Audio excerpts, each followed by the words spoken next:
Good afternoon, everyone. I'm Sabrena Jahan Ohi, a PhD candidate at the University of Alberta.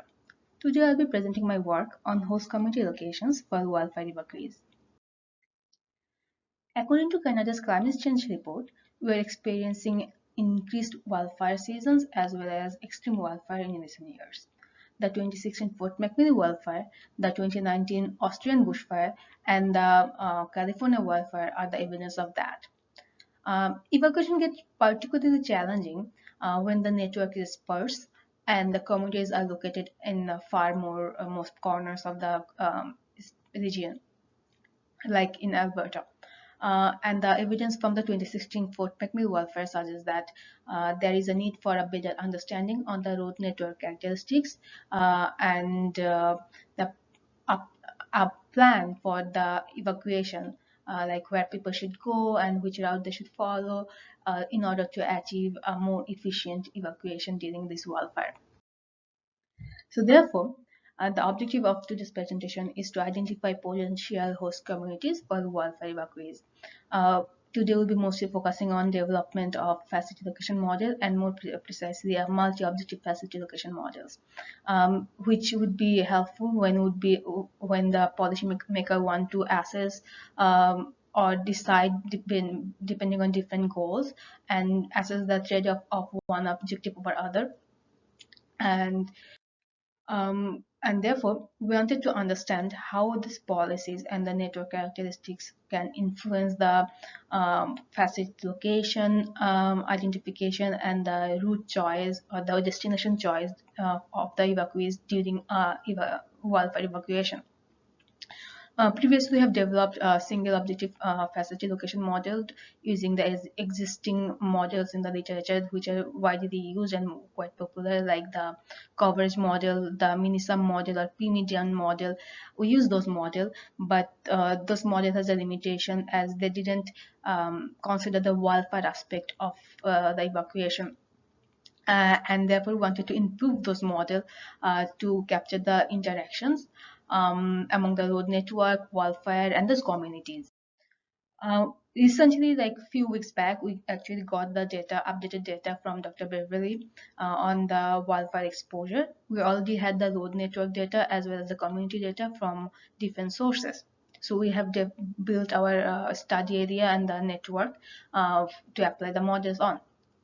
However, before applying those models on this big scale, we wanted to try them out on a small scale, a test network. We used the traditional Swifall network with 11 communities. The travel distance were known, and we assigned the population and wildfire exposure on those communities randomly. We started with existing model from Harris et al. And this we adapted this model and for our purpose. And this model has three main objectives. First one is to obviously reduce the travel cost or travel time.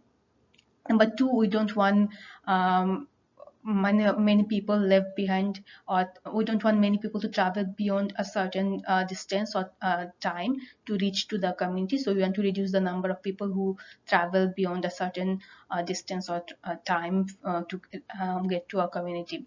And finally, we wanted to reduce the number of host communities for better management purpose and over strategically managing those communities. And in general, that was our main goal, and we tried to keep the constraint limited, and our results shows obviously we got a set of solutions that varies between the objectives. You can see, for example, I just showed the two extreme solution. One is where we have 7 shelter communities, and you can see here in the purple color the shelter communities are located in the study areas quite widely. And another solution is where we have a limited number of limited number of shelter community. That is solution number 1. And we have only 4 host communities. And as a result, the travel time actually increased. You can see the objective value here in the F1. The travel time increased quite a lot. Based on that, however, the previous model, you can, if you remember, didn't had wildfire aspect in it. So we included the wildfire aspect and modified the model further. And you can see how the solution set looks like over here.